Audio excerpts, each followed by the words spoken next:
नमस्कार मित्रांनो आणि मैत्रिणींनो, ही छोटीशी अन्नपूर्णा माता आहे माझी आणि तिने खूप हट्ट केला की आई मलासुद्धा भाजी बनवू दे ना. तर तिला असं चमचा हलवायचा होता कढीमध्ये.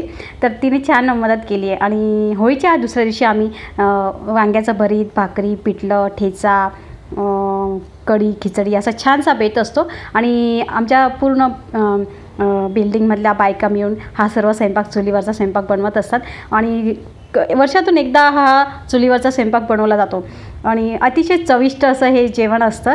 आणि ही मित्रांनो, ही कल्पना तुम्हाला कशी वाटली चुलीवरच्या जेवणाची? कारण की जो पूर्वीचा काळ होता, चुलीवरचं जेवण छानपैकी बनवलं जायचं. आता नवीन पिढीला ते समजलं पाहिजे, त्या पिढीपर्यंत ते पोचलं पाहिजे की आपली जी परंपरा आहे पूर्वीपासून चालत आलेली ती समजली पाहिजे.